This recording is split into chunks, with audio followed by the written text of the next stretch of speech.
Excel PU college Guruvayanakere ಪ್ರಾಯೋಜಿತ ಅಖಾಡ big fight ವಿಶೇಷ ಮತ್ತೆ ಮುಂದುವರಿತಾ ಇದೆ. ನಾನು ಬಸವರಾಜ್ ಸರ್ ಒಂದು ಪ್ರಶ್ನೆ ಕೇಳಬೇಕಾಗಿತ್ತು. ಸರ್, ಇಡೀ ಇಂಥ ಒಂದು ಕೇಸ್ಗಳು ಬಂದಾಗ ಈ ಪ್ರದೋಷನ ಸ್ಟೇಟ್ಮೆಂಟ್ಗಳನ್ನು ಅಥವಾ ಅಪ್ರೂವಲ್ ಸ್ಟೇಟ್ಮೆಂಟ್ಗಳನ್ನು ತಳ್ಕಂಬಳಕ ಮಾಡೋಕ್ಕಾಗಲ್ವಾ? ತಳ್ಕಂಬಳಕ ಮಾಡ್ತಕ್ಕಂಥ ಕೆಲಸ ಇಲ್ಲಿ ನಡೆಯಲ್ವಾ ಅಂತ ನನ್ನ ಪಾಯಿಂಟ್ ಇದೆ.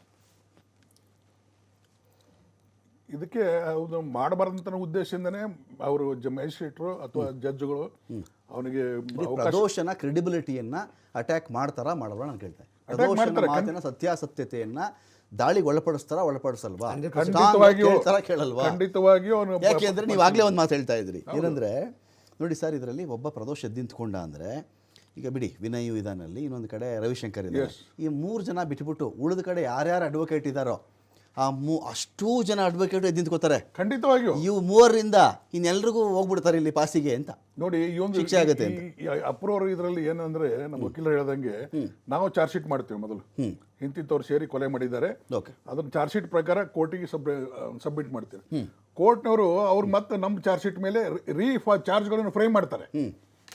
ಚಾರ್ಜ್ ಫ್ರೇಮ್ ಮಾಡುವಾಗ ಪೊಲೀಸರು ಈ ತರ ನಿಮ್ಮ ಮೇಲೆ ಆರೋಪ ಮಾಡಿದ್ದಾರೆ, ನೀವು ಈ ತರ ಎಲ್ಲ ಸೇರ್ಕೊಂಡು ಕೊಲೆ ಮಾಡಿರಿ ಅಂತ ನಿಮ್ಮ ಆರೋಪ ಪಟ್ಟಿ ಸಲ್ಲಿಸಿದ್ದಾರೆ, ನೀವು ಇದನ್ನು ಒಪ್ಕೋತಾರೆ ಹಾಗೋ ಅಂತ ಎಲ್ಲ ಕೇಳ್ತಾರೆ ನಮ್ಮ ವಕೀಲರು ಹೇಳ್ದಂಗೆ. ಅವಾಗ ನಾವು ಒಪ್ಕೊಳ್ಳೋದಿಲ್ಲ ಅಂತ ಎಲ್ಲರೂ ಹೇಳಿದ್ದಾರೆ. ಮತ್ತೆ ಅವಾಗ ಒಪ್ಕೊಳ್ಳೋದಿಲ್ಲ ಅಂತ ಹೇಳಿದಾಗೆ ಪೊಲೀಸರ ಮುಂದೆ ಸಾಕ್ಷಿ ಹೇಳುವಾಗ ಅವಾಗೂ ಒಪ್ಕೊಳ್ಳೋದಿಲ್ಲ ಅಂತ ಹೇಳಿದ್ಮೇಲೆ ಈಗ ಹೆಂಗೆ ಒಪ್ಕೋತಾನೆ ಅವನು? ಕರೆಕ್ಟ್. ಅದು ಕಾಂಟ್ರವರ್ಷಿಯಲ್ ಪಾಯಿಂಟ್ ಏನು ಬರ್ತದೆ. ಒಂದು ಹೇಳೋದ್ರಿಂದ ಇವನು ನಾನೇ ಇನ್ನೋಸೆಂಟು, ನಾನೇ ಇದು ಮಾಡಿದಂತ ಮಾಡ್ಲಿಕ್ಕೆ ಸಾಧ್ಯತೆ ಇಲ್ಲ. ಯಾಕಂದ್ರೆ ಕ್ರಾಸ್ ಮಾಡೋಷ್ಟು ಅವರು ಬುದ್ಧಿವಂತರು ಇರ್ತಾರೆ ವಕೀಲರು ಎಲ್ಲ.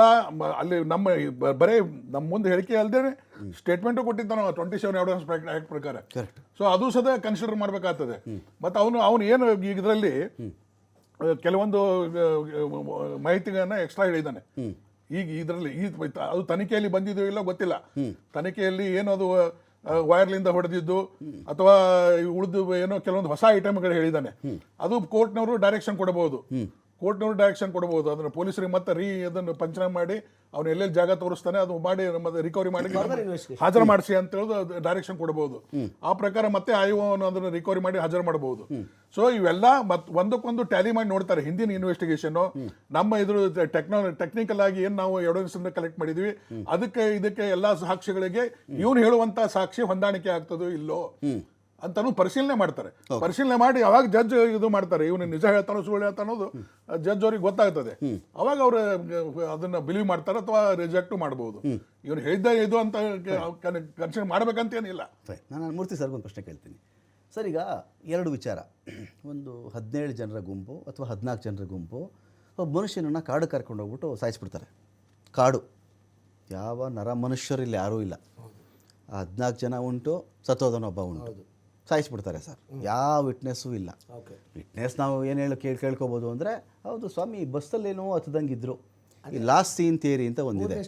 ಲಾಸ್ಟ್ ಸೀನ್ ಥಿಯರಿ, ಕಡೆ ಬಾರಿಗೆ ಈ ಮನುಷ್ಯನನ್ನು ಜೀವಂತವಾಗಿ ಯಾರೊಂದಿಗೆ ಈ ಜಗತ್ತು ನೋಡಿದ್ದು ಅಂತ ಅಷ್ಟೇ ಮುಗಿದೋಯ್ತು. ಈ ಕೇಸ್ ಅಂತ ಬಂದಾಗ ನನಗೆ ಗೊತ್ತಿಲ್ಲ ಇದರಲ್ಲಿ ಕಂಡಂಥ ಸಾಕ್ಷಿಗಳ ತೂಕ ಎಷ್ಟು ಮಟ್ಟಿಗಿದೆ ಅಂತ ಅದನ್ನು ಈಗಲೇ ಕಮೆಂಟ್ ಮಾಡಲಾರೆ ನಾನು.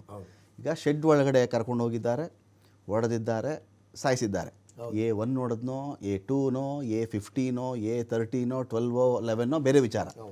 ಇದರಲ್ಲಿ ಕಂಡ ಸಾಕ್ಷಿ ಅನ್ನೋ ವಿಚಾರಕ್ಕೆ ಬಂದಾಗ ಪ್ರದೋಷನಿಗೆ ಮಿಗಿಲಾದ ಸಾಕ್ಷಿ ಕಣ್ಣಾರೆ ಇರಲಾರದು ಅಂತ ಪ್ರೈಮಾ ಫೇಸಿ ನಾನು ಹೇಳಬಲ್ಲ. ಇದರಲ್ಲಿ ಪ್ರದೋಷನಿಗೆ ಮಿಗಿಲಾದಂಥ ಸಾಕ್ಷಿ ಏನಪ್ಪ, ಗೇಟ್ ತೆಗೆದೇನಪ್ಪ, ನಾವು ಸ್ವಾಮಿ ಗೇಟ್ ತೆಗೆದೆ, ಯಾರು ಬಂದ್ರಪ್ಪ, ಕೆಂಪು ಕಲರ್ ಕಾರ್ ಬಂತು ಸರ್, ಒಳಗಡೆ ಬಿಟ್ಟೆ ನಾನು, ಯಾರು ಇದ್ರಪ್ಪ, ಅವರು ಒಬ್ಬರು ಸ್ವಲ್ಪ ಉದ್ದಕ್ಕಿದ್ರು ಸರ್, ದಪ್ಪಕ್ಕಿದ್ರು, ಎಷ್ಟು ಗಂಟೆ ಆಗಿತ್ತಪ್ಪ, ಸಾಯಂಕಾಲ ಒಂದು 6 ಗಂಟೆ ಆಗಿತ್ತು ಸ್ವಾಮಿ, ಕತ್ಲೆ ಇತ್ತಾ ಬೆಳಕಿತ್ತಾ, ನಿನ್ನ ಕಣ್ಣಿಗೆ ಸೈಟ್ ಇದೆಯಾ, ಕನ್ನಡಕ ಹಾಕ್ತೀಯಾ ಹಾಕಲ್ವಾ, ಬರ್ತವೆ ಸಾರಿ ಪ್ರಶ್ನೆಗಳು. ನನ್ನ ಪಾಯಿಂಟ್ ಇಲ್ಲಿ ಕಣ್ಣಾರೆ ಕಂಡಿದ್ದೀನಿ, ಘಟನೆಯಲ್ಲಿ ನಾನು ಇನ್ವಾಲ್ವ್ ಆಗಿರೋದು ನಿಜ, ನನ್ನ ಪಾತ್ರ ಇಷ್ಟಿತ್ತು, ಇವರು ಇಂತಿಂಥವ್ರು ಇಷ್ಟಿಷ್ಟು ಟೈಮಲ್ಲಿ ಇಷ್ಟು ಹೊಡೆದಿದ್ರು, ನಾನು ಬರೋ ಅಷ್ಟೇ ಇಷ್ಟು ಹೊಡೆದಿದ್ರು, ಬಂದಮೇಲೆ ಇವ್ರು ಹೊಡೆದಿದ್ರು ಅಂತಾರೆ. ಈ ಐ ವಿಟ್ನೆಸ್ ಸ್ಟ್ರಾಂಗ್ ಅಲ್ವಾ ಸರ್ ಇದು? ಸರ್ ನಾನು ನೋಡಿ, ನೀವು ಹೇಳೋದು ಇದು ಪಾಯಿಂಟು ಕರೆಕ್ಟ್. ಇದು ಸಾಮಾನ್ಯ ಮನುಷ್ಯನಿಗೆ ಜ್ಞಾನ ಇದು.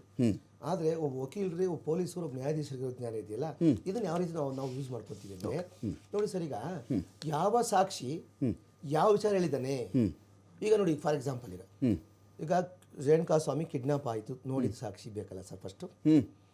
ಅದಕ್ಕೆ ಹೌದು ಇವತ್ತು ಇಂಥ ದಿನ ಈ ವ್ಯಕ್ತಿನ ಈ ಕಾರಲ್ಲಿ ತುಂಬ್ಕೊಂಡು ಹೋದ್ರು ಅಂತ ಹೇಳಕ್ಕೆ ಅದು ಆ ಸಂಘಟನೆಗೆ ಐ ವಿಟ್ನೆಸ್. ಕರೆಕ್ಟ್. ಅದು it attracts only kidnap, not murder.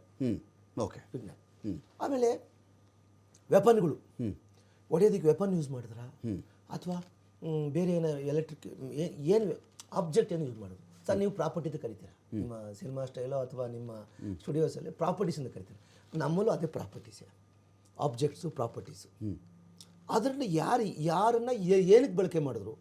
ಇವ್ರು ಹಣ ಸಪ್ಲೈ ಮಾಡ್ದ, ಹಣ ಅಂದರೆ ವೃತ್ತಿ ಹಸ್ಕಲಿಕ್ಕೆ ಹಣ ಸಪ್ಲೈ ಮಾಡೋದು ಸಹ ಅದಕ್ಕೂ ಸಾಕ್ಷಿ ಇರುತ್ತೆ, ಅದು ಅಪರಾಧನೇ. ಅವನಿಗೆ ನೋಡಿ ಸರ್ ಈಗ ನೀವು ಸಾಕ್ಷಿಗಳ ಪಟ್ಟಿನ, ಮೆಮೋ ಆಫ್ ಎವಿಡೆನ್ಸ್ನ ಮತ್ತೆ ಲಿಸ್ಟ್ ಆಫ್ ವಿಟ್ನೆಸ್ನ ನೀವು ತುಂಬಾ ಮಾಲುಪಟ್ಟಿ ಮಾಲು ಅಂದ್ರೆ ಆಬ್ಜೆಕ್ಟ್ಸ್. ಸರ್ ನಮ್ಮಲ್ಲಿ ಚಾರ್ಜ್ ಶೀಟ್ನಲ್ಲಿ 2 ಪೋರ್ಷನ್ ಇತ್ತು ನಮ್ಮಲ್ಲಿ. ಒಂದು list of witnesses, okay, technical witness. Sir ಈಗ ಯಾವುದೋ ಒಂದು ಆಡಿಯೋ ವಿಡಿಯೋನೋ ಅಥವಾ ಮೊಬೈಲ್ನೋ ಏನೋ ಮಾಡಿರ್ತಾರೆ, ಅದಕ್ಕೊಬ್ಬ ಟೆಕ್ನಿಕಲ್ ಎಕ್ಸ್ಪರ್ಟ್ ಇರ್ತಾನೆ ಸರ್. ಅವನು ಅದನ್ನ ನಮ್ಮ ನ್ಯಾಯಾಲಯ ಅವನ್ನ ಎವಿಡೆನ್ಸ್ ತಗೋಬೇಕು ಅಂತ ಒಪ್ಪುವಂತ ಎವಿಡೆನ್ಸ್ ಇರ್ತಾನೆ. ಅದೇ ರೀತಿ ಒಬ್ಬ ಡಾಕ್ಟರ್ ಇರ್ತಾನೆ, ಅವನು ಫೊರೆನ್ಸಿಕ್ ಸೈನ್ಸ್ ಎಕ್ಸ್ಪರ್ಟು ಅಥವಾ ಬೇರೆ ಯಾವುದೋ ಇವಾಗ ಈ ಕೂದಲಾರ್ದು DNA ಎಕ್ಸ್ಪರ್ಟು. ಆಮೇಲೆ ಸರ್ ಈ ಬಟ್ಟೆ ಮೇಲೆ ಬಿದ್ದ ಕಲೆ ಅದು sir this is called purely expert evidence. Sir ನಮ್ಮಲ್ಲಿ expert evidence, technical evidence, eye witness, circumstantial evidence, mahazar witness, arrest ಮಾಡುವಾಗ ಯಾರು ವಿಟ್ನೆಸ್ ಇದ್ರು, ಆಮೇಲೆ ಇದೆಲ್ಲದಕ್ಕೂ ನಮ್ಮಲ್ಲಿ ಒಂದು ಸಿಸ್ಟಮ್ಯಾಟಿಕ್ ಅರೇಂಜ್ಮೆಂಟ್ ಇದೆ ಸರ್. ನಮಗೆ ಎಷ್ಟು ಬ್ಯೂಟಿಫುಲ್ ನಮ್ಮ ಕಾನೂನು ಕೊಟ್ಟಿದ್ದಾರೆ ನಮಗೆ ಅಂದ್ರೆ, ತನಿಖಾಧಿಕಾರಿ ಕೇವಲ ಸೆಕ್ಷನ್ ನೋಡಿ ನೋಡಿ ನೋಡಿ ನೋಡಿ ತನಿಖೆ ಮಾಡ್ಬೋದು.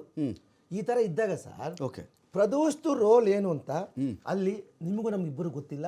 ಈಗ ತನಿಖೆ ಅಂತದ ತನಿಖೆ ಅಲ್ಲ, ವಿಚಾರಣೆ ಅಂತ ಕೇಸ್ ಇದೆ. ಪ್ರದೋಷ್ ರೋಲ್ ಏನಿಗೆ ಅವನು ಅಕ್ಯೂಸ್ಡ್ ಇಲ್ಲಿ ಸರ್. ಈಗ ನೀವು ಪ್ರದೋಷ್ನ ನೀವೇ ಒಂದು ಕೇಸಲ್ಲಿ